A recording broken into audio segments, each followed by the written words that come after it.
Bestie. Welcome to the Best Bestie podcast. Today, we're handing you the permission slip to reclaim your personal power. And yes, I'm talking to you. If you've ever been called too much, too emotional, too loud, too ambitious, this episode is to help you activate your main character mode. Yes. I'm Anna, and joining me are my best friends, Lisa and An. Hi. Confidence isn't reserved for the few. It's what comes when you learn the skills that makes you competent and naturally comes when you stop doubting yourself. I struggled with this my entire 20s. Growing up from a Chinese household, as you guys know, being the only daughter with an older brother, I always thought and felt that love was earned and not given. And I always felt that the love that my brother got so easily, I felt like I had to earn. I feel that one. And so a lot of times I felt like I had to perform, I had to people please, and because of that, it ultimately led me to become a people pleaser. Damn. I feel like, I don't know about you, Lisa, but this is like my whole childhood. I grew up with 4 siblings, me being the youngest. Yeah. We competed for everything, you know, the hot French fries, the best ice cream flavor in the fridge, and, you know, our parents' love. I can totally relate to that, Anna, because I got an older brother too, and you know how it is when you're in an Asian household. The older brother is like that golden child, right? And they leave the young daughters neglected. And another thing about me and my family, I don't know if you guys know this about me, but they kind of have this joke where they would call me ditzy. What? Or like a valley girl. Oh, no. So maybe I wasn't the sharpest shed in the tool. Just kidding. Oh. The sharpest tool in the joking, got your ass. I wasn't the sharpest tool in the shed, but you know, they would joke around, and you know when people joke, it's not really joking sometimes. Yeah. No, there's truth in all of it. Right. Yeah. And it starts to kind of seep to your core, and you start to kind of internalize that energy. Like you believe it. Yeah. And so I felt myself kind of playing it small. I felt myself not wanting to really speak up around my family events because I didn't want to say something dumb and like validate that belief. Yeah, I feel like it's like a perpetual cycle, right? It's like a chicken and an egg thing, Yeah. right? And there's no way you can win. Yeah. And you know, with these influences, they create these masks that we end up wearing as adults, right? And these don't just influence what we do, they ultimately get ingrained, like you said, Lisa, into who we think that we have to be. And then we start creating these labels for ourselves, like, hey, I'm the one that always has it together, right? You're either the strong one, you're the one that's always there to support, you're the fixer, and ultimately these are the ones that create an armor that becomes the cage. I remember my childhood. Everything was tied to conditions. Yeah. And at the time, I didn't even have the language to even say that. It's not until now that I can actually say it because that's just all I knew. It's just what it was. Yeah. But when I say conditions, it was like everything we did or all of our worth or value was tied to our outcome. Yeah. For example, like, you want to be smart so that you can get good grades, so you can get good job, so you can like have something to brag about, right? That diploma. Or you want to be pretty so you can marry a rich man, right? It's like a cause and effect type of thing. Or go to church so that God can give you a lot of forgiveness, right? Or be a good daughter so that they can be a proud parent. Yeah. It was never just be exactly as you are, who you are, and be authentic. It was never in that moment, and it was never based on the essence of who you are. It was always what you needed to be or who I needed to be in order to get something else. Yeah. And that being my paradigm and my definition, that's honestly how I saw the whole world. I never looked at myself and valued myself from the start. Yeah. It was like, okay, where can I find value in the world? Yes. Where can I attach myself? And where can I go get outcome? Right. So Yeah. then I can go get the other thing, which is my identity and my value. Yes. And it was really tough because I feel like it really created this, I guess, belief system in my world. And I just never gave myself credit for being who I am at the time. Yeah, I agree. Like it was always performance based. Yeah. And it was the first time. Yeah, my parents put me on a performance-based comp plan from the beginning. Seriously. You will be rewarded. You had to perform for your love. Which is okay. The thing is, our parents came from a different generation. Right. And as I grew and healed, I gave my mom and my family grace for that because they did the best with what they could. Right. Right. But it's up to us to break generational chains and elevate do it. things and elevate it and do things in a better way. And when you're talking about like performance based and all this stuff, I can really relate to that. And it really touches my heart. And the first time I heard the concept of accepting and loving you for who you are with no rights, no rituals, come as you are, I literally was like, what? That sounds like a foreign concept That to sounds me. like a scam. I was like, what do you mean? That sounds like a pyramid I was like, I don't have It's to be too good to be true. Yeah. for sure. I don't have How to be much perfect. does it cost? What do you want from me? We got trust issues. Feels bad. But No. I never heard that until my 20s. So I operated my whole life thinking that it was this checklist of things that you had to do. And honestly, it's really tiring. Yeah, I think those patterns didn't just shape my personality. It went so deep that it became my excuses Right. of like why I couldn't be who I wanted to become. Yeah. Because this is how I've always been. I remember one of the early things my parents slapped the label on me. They called me stubborn. And I don't mean like, oh, this one time. No, they said it many times. They're just like, you're so stubborn. Like, oh, you're just so stubborn. And at first I was like, stubborn, maybe there's something wrong with me. Is that a disease? Yeah. Like, how did I get that? Is that from my dad's side? And I just really didn't understand. And I felt like I was being so punished. But I later on in my life learned that I just like things done in a specific type of way. And there's nothing wrong with that. There's nothing wrong with that. But honestly, if I was my parent and I was, being particular about things, I'd be mad annoyed too. Yeah. I'm like, yo, your ass is so stubborn. Just listen to me. Yeah. Stop making it so complicated, right? That comes with the territory of raising an independent, strong daughter. I mean, that's what I say right now. But at the time, I was stubborn as hell. Yeah. And my poor parents, I feel like, I understand where they're coming from. Yeah. But I literally thought that was just how I was born. And I thought it was like a disability. Yeah.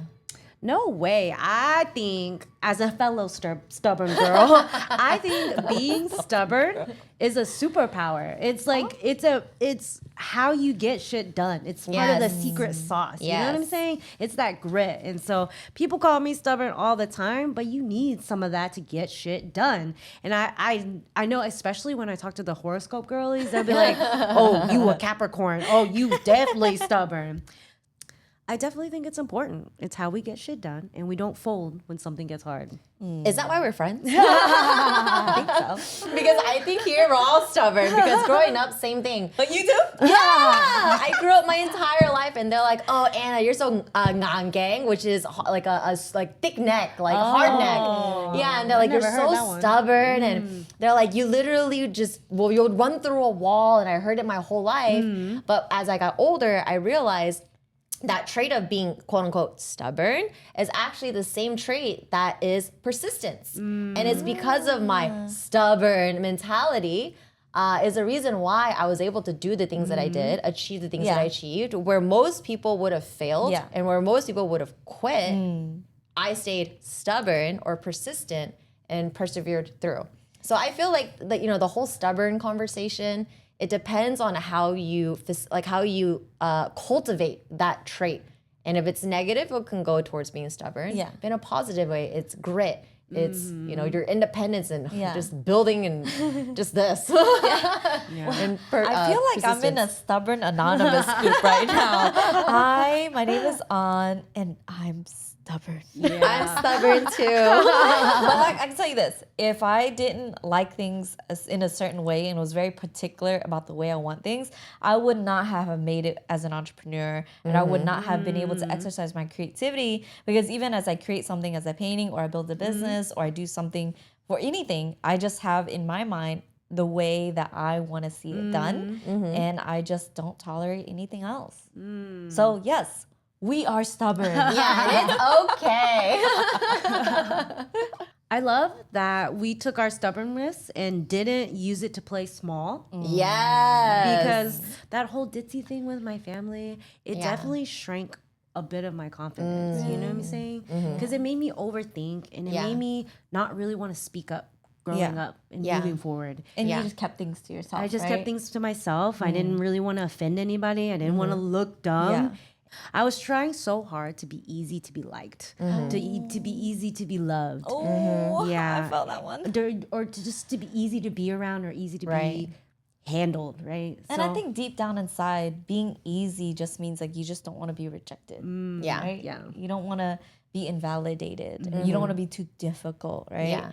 But I feel like that's like robbing you of who you are too. Your like, essence. communicating. Yeah, your essence. Right.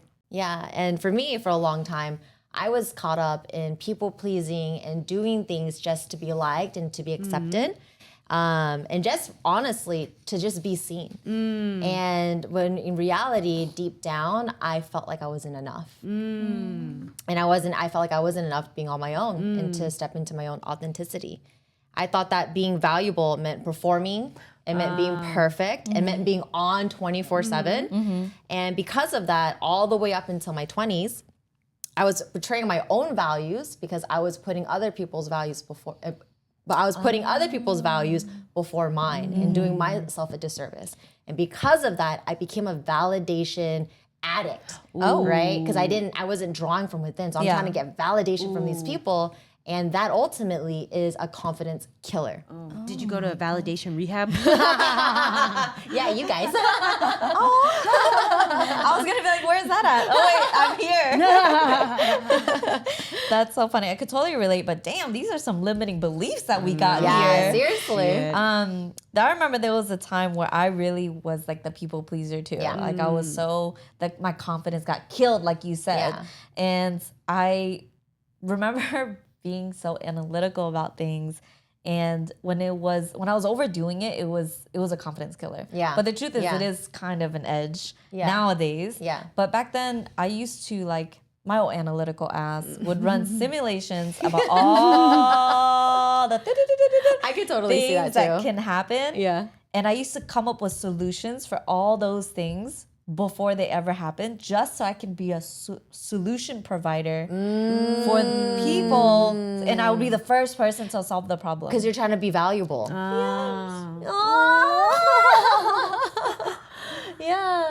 Yeah, totally. And geez, what a waste of time. Sorry. But you know what also, why it's a waste of time is because the true people that are for you wouldn't need that from you. They wouldn't need you to perform and go out of your way. If it comes, great, but even if you never gave it, that is enough. It is anonymous. Speaking of being validated, I would love that validation from my family because I know y'all can relate to this, and I know all my Asian people can relate to this because at the family dinners, they always be talking about that one cousin. And if they ain't talking about that one cousin, then they might be talking about you. Damn. But we all got that one cousin that your parents wish that you could be more like. You know, why can't you be more like this cousin that did this, that did that? And I actually had that cousin who was a super genius. No way. That's not fair. No, like I'm talking legit super genius. He was 16 when he graduated from our high school. What? 16? 16. He couldn't even drive yet. Oh my gosh. Graduated high school. That's pretty impressive. He was a valedictorian. No, wait, it's not that Actually, this was mad impressive. I'm proud that he was my cousin. She has no lack. Not only did he graduate when he's 16, valedictorian, Wow. full ride to Rice, which Yeah. is an Ivy League school In Houston, Texas. Houston. Yeah. Wow. So even to this day, they're like, Lisa, why can't you see that cousin over there? Why can't you be like them? And I'm like, yo, what about me? Why can't you talk about me like that? You mean this valley girl? I know. Look, Lisa, the next time you have a family dinner, invite me. Because I'm going to make sure that shit never happens again. Not the bigger girl. You're my best friend. Ain't nobody called my best friend a valley girl. Like, really? That's not her. You're not making it easy. Just kidding. But believe it or not, guys, I used to actually wear fake confidence. It wasn't real confidence, but I used to wear fake confidence. Is that a handbag? Like confidence? Confidence. Confidence. Like a fake Gucci bag. Yeah, Gucci. Did you get on Canal Street?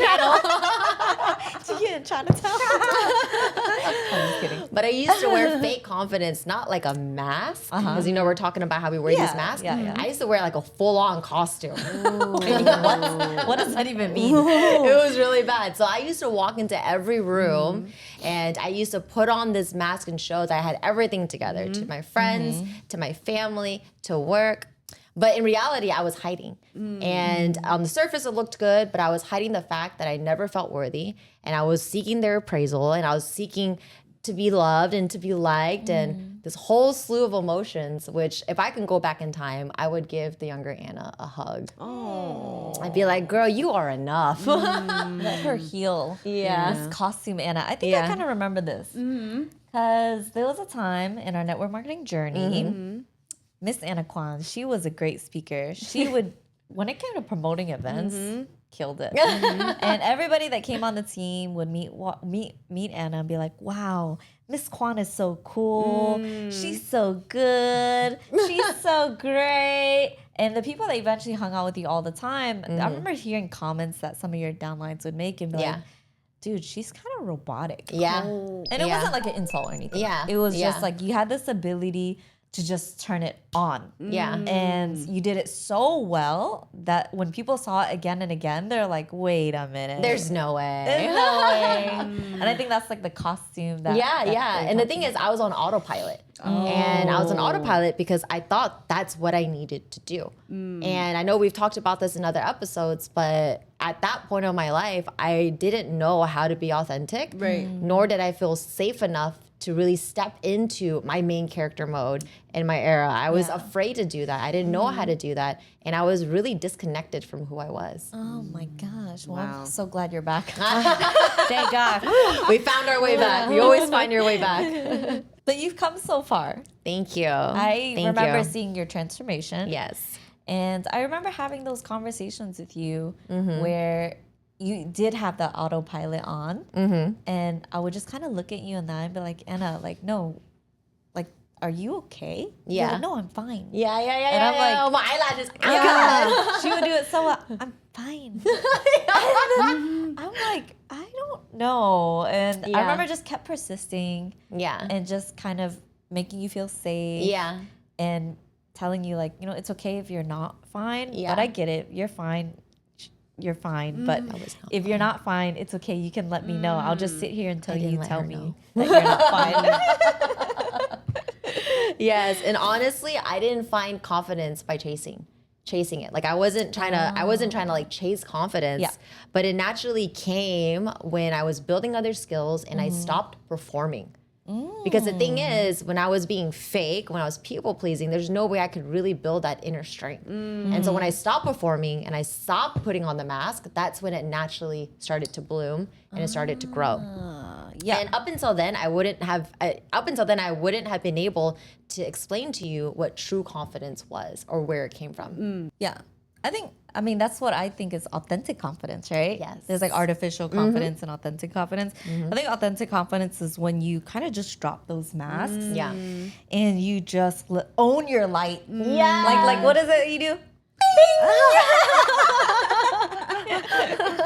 And there is such thing as artificial confidence. What? You mean like a chat GPT for your confidence? Not artificial. What are you talking Intelligence. No, artificial confidence is when you have confidence and you're waiting for the applause. This is where the confidence is fed from external validation. Yes. And authentic confidence is when no matter who hears it or no matter who sees it, you feel proud or you feel seen or you feel that you're just expressing a part of who you are. Yeah. And when you have artificial confidence, it's fragile, it's fickle, it's shallow.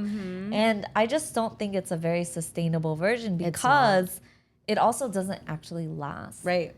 Even when you feel like you've had it, you got a whole room just give you a round of applause. In that moment, that meter is high. Yeah. But once you get home and after a few days pass and you don't hear those applauses anymore, that ounce of doubt starts to creep in. And you think to yourself, maybe it wasn't enough. Yeah. And then you start setting a bigger goal and you start chasing, how am I going to do it again so I can get a hit of that applause. Literally was like, it sounds like an addict. Like an addict. You're just like always Just chasing. Yeah. And it's only lasting. Yeah, which is why it's artificial. But the authentic one, it comes from within, right? I think the authentic confidence, a part of it is just loving the journey also. Oh, I love that. It's like having confidence in not just who you are, but who you're becoming. Yes. In the journey of that instead of the outcome and the destination. Exactly. And real confidence is rooted in feeling safe within yourself. Your self-worth doesn't shift with who's in the room. And don't wait for permission to be yourself. Be yourself and let people catch up to you. Because like I said earlier, confidence isn't reserved for the few. It comes when you're competent in skills. And so what I mean by that, and I'll elaborate with that, what I mean by that, when I was performing and when I was getting this external confidence, I may have been building skills, but it was in things that actually things I actually didn't care about. Yeah, they weren't my true values. Oh. And so because I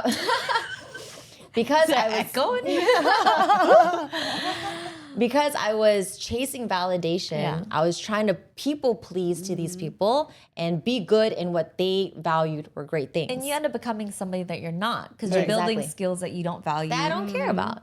But then the moment it shifted is when I said, you know what, I'm done performing. Because I'm tired. And I was always chasing that next hit, but it was never gonna be enough. And so, like I said, once I made that decision to heal within myself, heal from my traumas, I said, you know what? What are my values? What do I like? That's a good question. Yeah. And once I started to look inside and started to clean up what my values were and realized, hey, I really enjoy these things.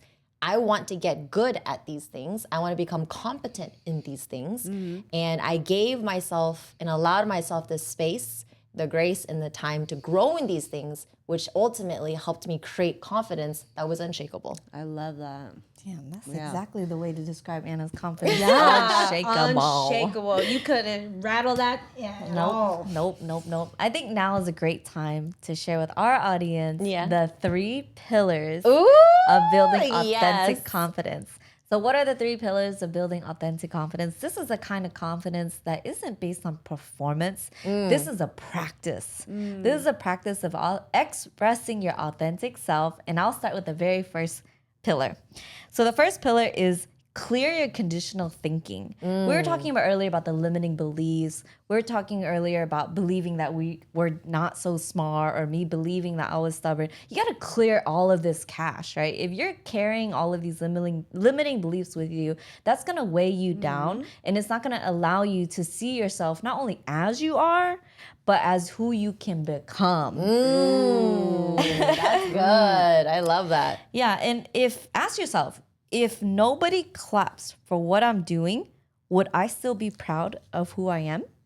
And I'm not talking about, you becoming who you need to be. I'm talking about you as you are right now. Could you be proud of the version you are right now? You want to replace those people-pleasing thoughts with grounded truths. And you want to say, I'm proud of how I showed up, even if nobody saw it. That's good.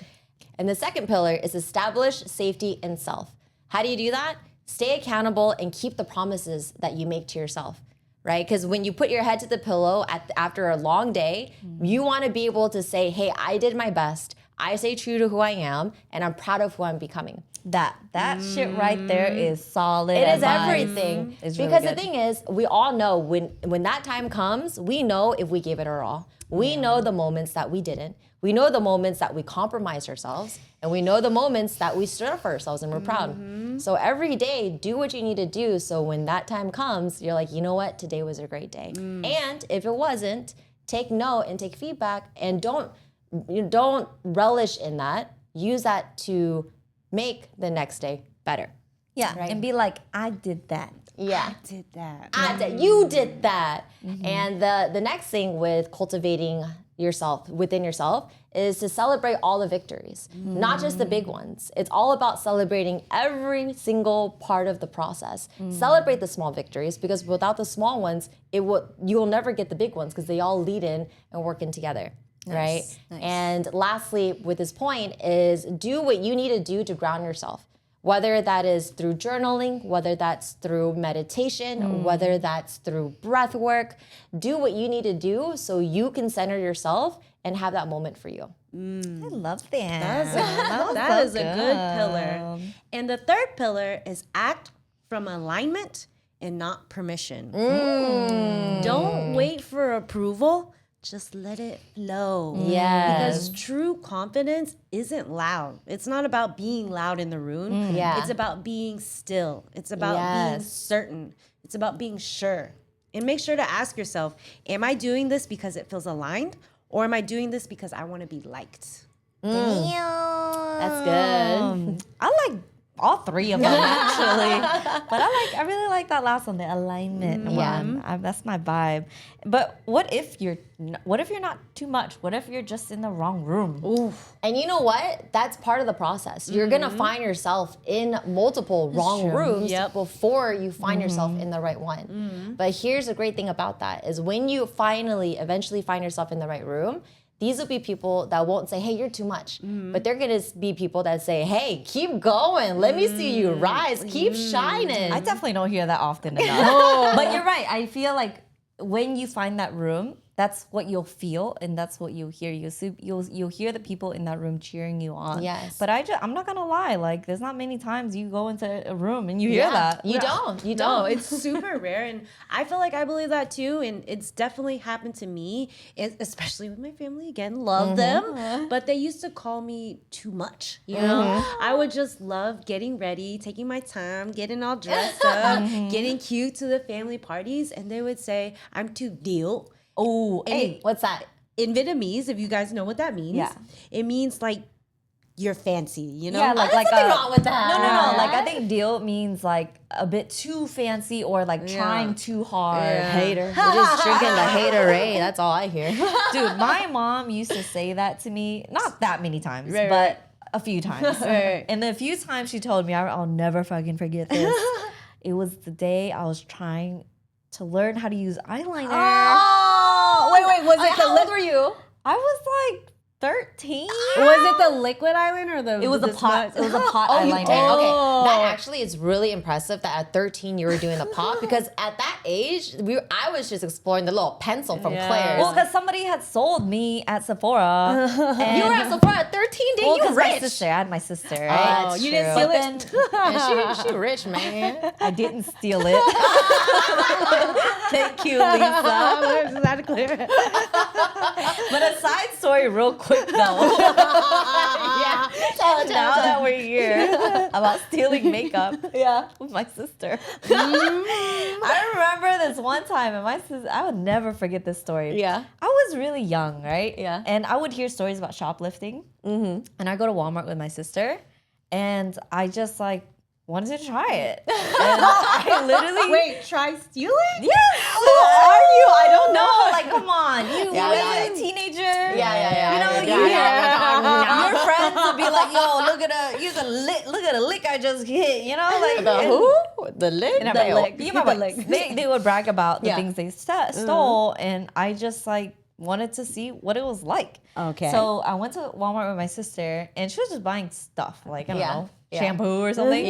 And we got out to the car, and I told my sister in the car, I was like, I stole something. My sister said, what? I said, I stole this like brow pencil. And she snatched that shit. Did she drag you back in? No, she snatched that shit out of my hand. And she said, don't you ever steal anything ever again. Oh, what a good sister. Hide your ass. Chi hide my ass. She's an attorney, by the I way. was now. so scared. And I was like, okay, I'm sorry. I just wanted to try it. I just wanted to try it. I mean, like that was it's my like a bubble tea flavor. So when you asked me, did I steal it?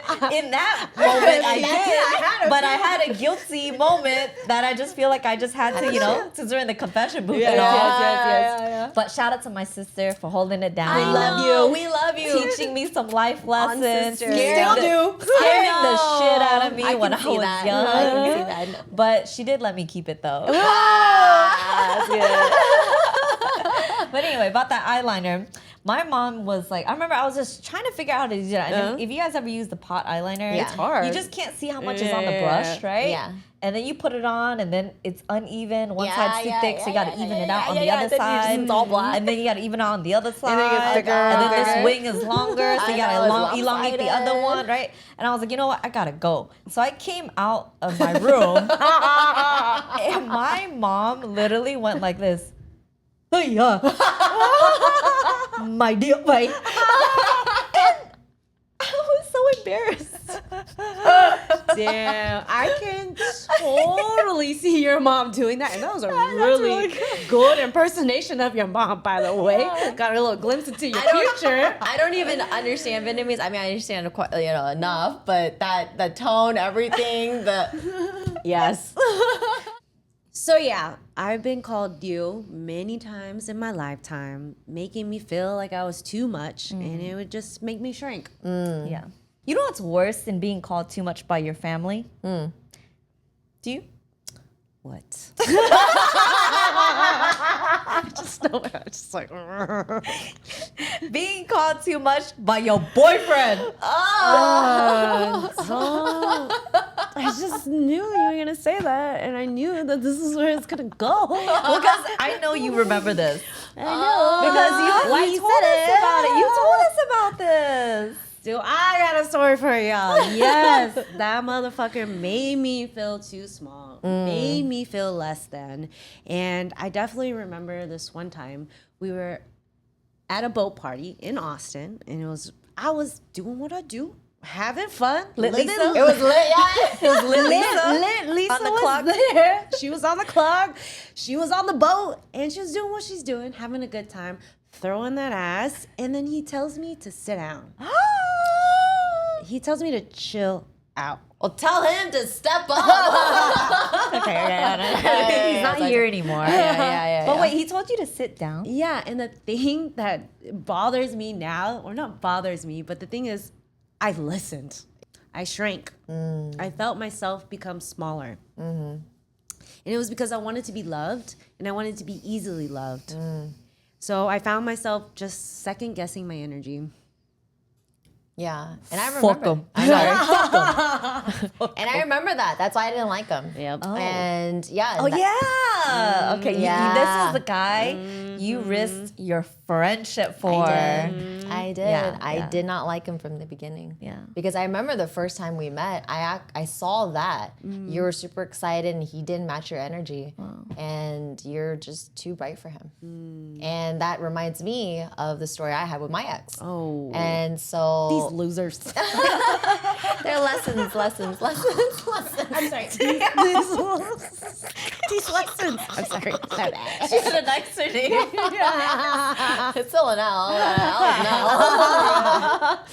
Anyways, yes. But for him, he was a veteran. He had PTSD, and he was like hypersensitive to like sound and everything. And which is probably why, is why we didn't work out. Because I'm so on the other end. But I remember just over time as we were dating, feeling myself diminishing. Because I would be afraid to like overstimulate him when I'm excited about something. I'm like, oh my God, this happened. And he was like, oh, Anna, it's too much. Shh. And over time, what I felt was my spirit slowly being chipped at. And what I got was like, you were being too much. I was being too loud. I was being too excited. I was being too positive. Hey, can you calm it down? And great person, compatibility just wasn't there. I remember him. Yeah. I remember clear as day. Look, I actually really liked him. Yeah. But I remember that day when I knew the relationship was over. Oh? Do I know? You were there. You were there, but you didn't know at the time. Yeah. I remember it was clear as day because I was in Houston. Yeah. And we went for lunch. Yeah. And it was just I think we went to get crawfish, honestly. So good. Sounds about right. Actually, I was like, it was a crawfish. Sounds like us. And now I remember meeting up with you, and I've known you for so long already, and I think you've been dating for a couple years. Yeah. And it was this moment I knew the relationship was over. Because when I saw you, you were wearing sweatpants. Was she sick? I mean... Anna Quan in sweatpants? Okay, first of all, I know Anna can be very comfortable in anything she wears. And there's nothing wrong with sweatpants. But Anna in sweatpants is a different story. Like whenever we go out and I said, oh, what's the attire? She's like, oh, super chill. I would wear sweatpants. And she would wear knee-high, thigh-high, white boots. And I'm like, yo, you said it was chill. And she goes, that is chill. chill for me. This is casual. So there's nothing wrong with sweatpants. Yes. It's just chill. Anna isn't that chill. And that's when I was like, hold on, my who is this? That's crazy. Yeah. You know what? I actually completely forgot. So she didn't know. So she didn't know. She deleted those files. I literally delete. Over, right? Number one, I don't remember wearing sweatpants. That's number one. But what I was trying to say is that I actually forgot that whole aspect of the relationship.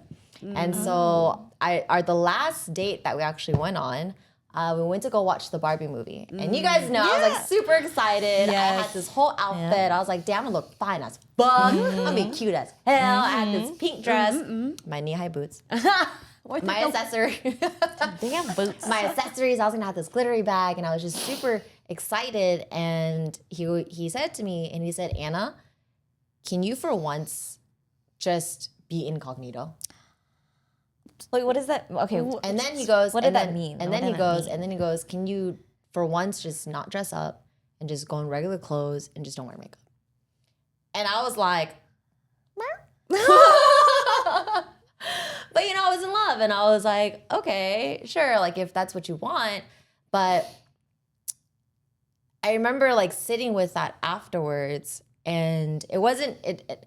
I have nothing against like being casual. I'm down. You guys know. Yeah. I either am dressed up or I look like a hobo. Like I'll go out looking. I look busted if It's just so extreme. yeah. Because I don't care. No makeup. I'm like a lobster, whatever.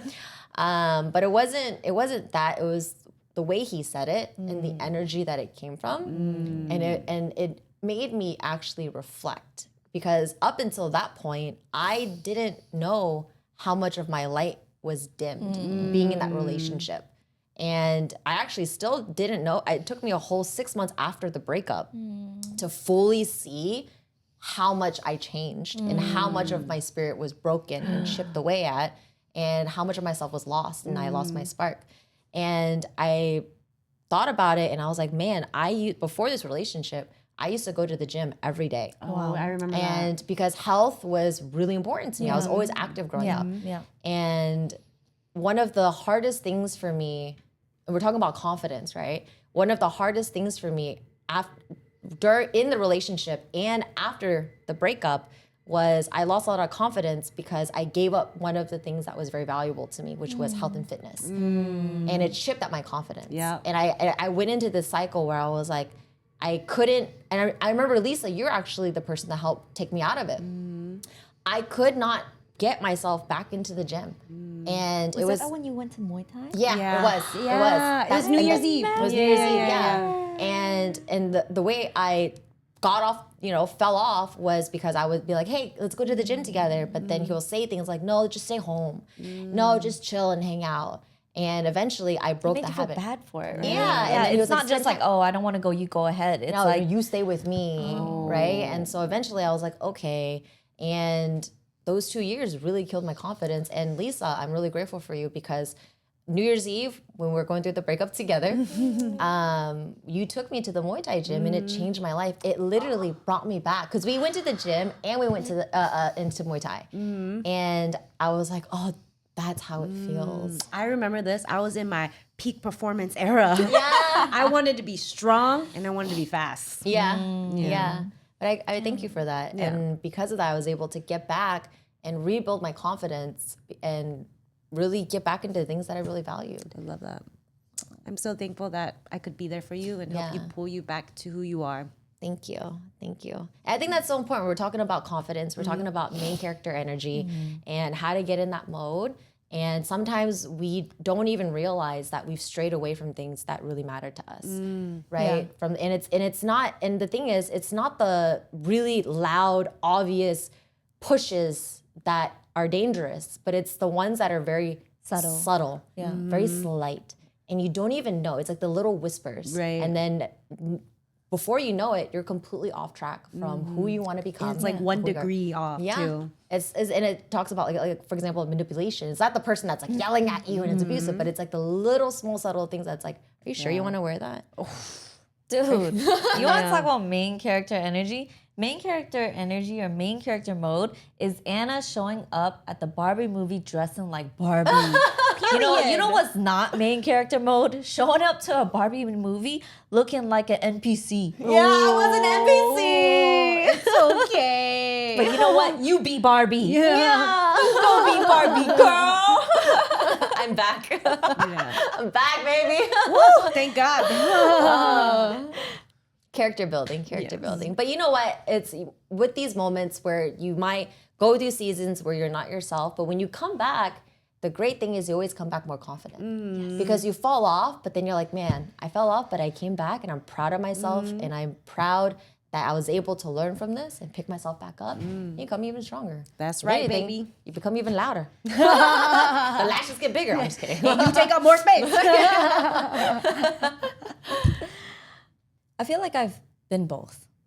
I've been too much to the wrong people, but I've also been not enough to the right people.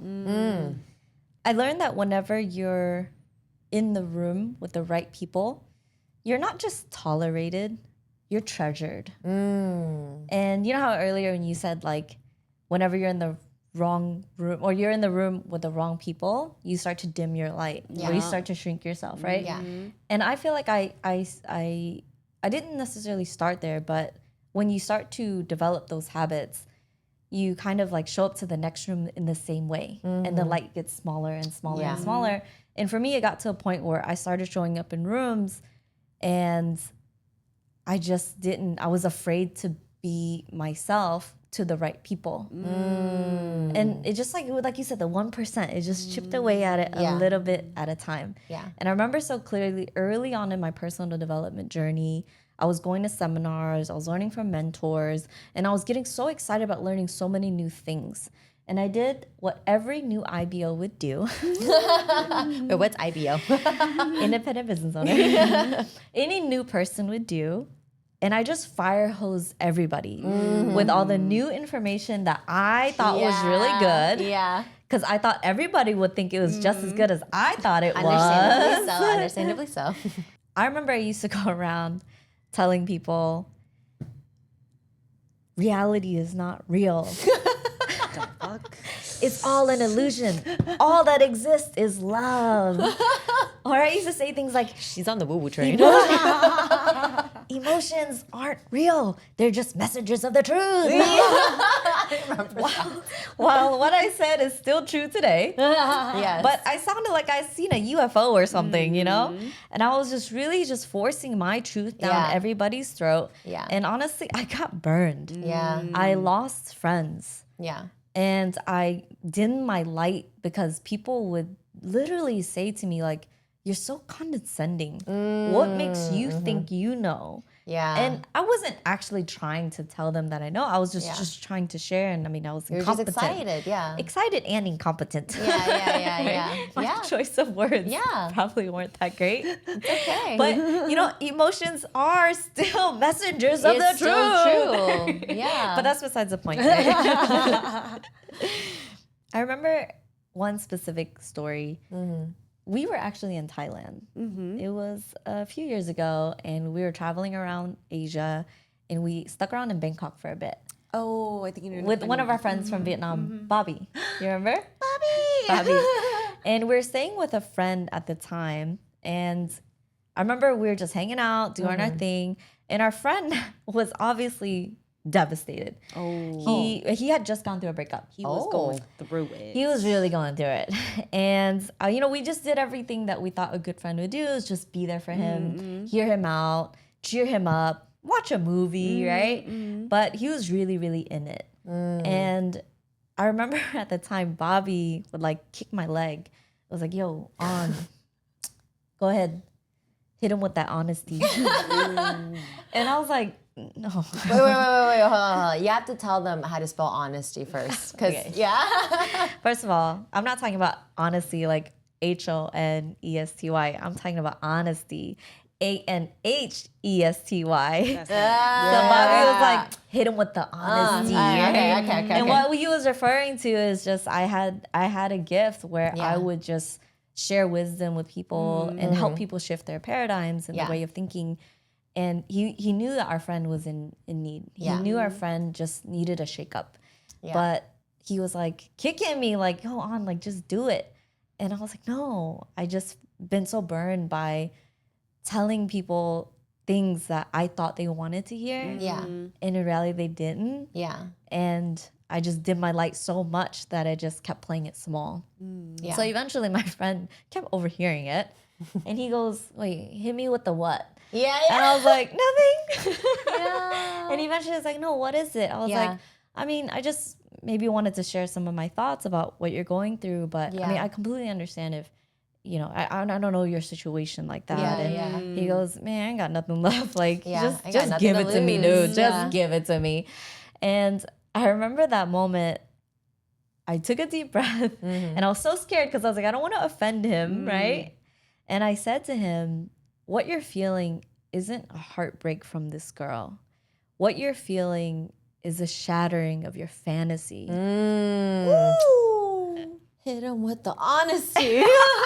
Damn, that was good. Yeah. And that was the beginning of his journey of healing. Wow. And fast forward, he actually got back with that girlfriend and they're married today. They are a really beautiful couple too. Yeah. And honestly, I'm terrified to imagine what it would be like if I continued to allow these past experiences and allow people's comments to dim my light, hide my gifts, and hold back from just sharing my love and helping people. I love me too. I'm terrified of that too. And that's what happens when you give yourself permission to play big and be in the main character mode. It's not only necessary for your destiny, but it activates the gift that's inside of you that changes lives. Yeah. Right? And so I want to do a little exercise. Let's go. We exercise. So besties, if you've ever been called too much, too emotional, too ambitious, whatever, or you felt any of the things that we felt today, let's hit the reset button and let's refresh. Let's do it. And let's repeat these two things after me. So the first thing is I want you to say out loud with me is that my presence is not a burden to the right people. Ready? Yep. 1, 2, 3. My presence is not a burden to the right people. I love that. That was a good one. It felt good. Yeah. What's the second one? What's the second one? Give me the second one. And number 2 is I am a blessing and I am a gift. 1, 2, 3. I am a blessing and I am a gift. And guess what? Taking up space doesn't always mean you're the loudest in the room. True confidence speaks volume. It's about standing your ground, Stand it. owning your smile, Own it. owning your sadness, Own it. owning your silence, Own that too. owning every part of who you are. Yes. Yes. Letting it be known that you're there. And note that taking space doesn't mean that you're taking it from somewhere else. But if you don't take up space, you're taking it from yourself. Oh, Damn. so good. Yes. And when you take up space with balance. Confidence isn't just turning up your volume. It's about tuning into your frequency. Ooh. You like that I one? love that. And trust that the right people will hear you even if you don't have to scream. I love that so much. And here's the thing. Here's the tenderloin. Here we are again. I'm just With a kidding. damn tenderloin. But here's the tender truth that people don't tell you that happens when you step into your main character era. There's a quiet grieving period when you decide to choose yourself. You grieve the old version that other people liked and other people were comfortable with because you were playing it small and you were shrinking yourself. At first you'll feel guilty, then you'll feel selfish, and sometimes you may even regress backwards because it's what's familiar and it's what you're used to. But that's all okay and it's all part of the process. Choosing yourself means letting go of the old version that served you and letting her go with love and saying thank you for bringing me here and making space for the new version that is to come. Yes, that's powerful. To come into rise. Yeah. To come into rise and to shine. She's rapping again. And yes, the gap between that version and going through that journey and finding your right tribe may be lonely, but my encouragement to you, Bestie, today is it's so much more beautiful on the other side. Yes, you may lose some people along the way, and that's okay. Because when that happens, you make space for the right people to come in. The right people who see you. The right people who want you to win. The right people who don't say you're too loud. The right people who don't say you're not too much. And they want to see you play your bigger game. And they want you to rise. And they want you to step into your main character mode. And you for them as well. Woo! Yeah, you need to make space to find you a best bestie. I never thought of that. Because when I think about grief, I think about like actual death of a person, right? Yeah, like they're gone. Yeah, like losing a friend or losing a physical death. But I never saw it as grief as Losing an old part of yourself. yes. You need to get rid of the version that no longer serves you. Yes. So R.I.P. to that bitch. Bye. That really gave me a new perspective. Yeah, but Thank you. give her love too. Yeah. Right? And it's like that part of you. Sometimes it's so easy for us to judge that part of us. It's like, oh man, like she was too much this, too much that. No. She was doing the best that she could. At the time. With what she had. Sometimes it may not have been the best. But thank you. It's like, thank you for giving me the torch. You're safe now. You can rest. Let me take it to the next step. Because there's going to come a season where there's going to be another version of me that's going to say, hey, good job, Anna. Yes. And so grieving, but it's in a beautiful, transformational way. Oh, I love that. I love that too.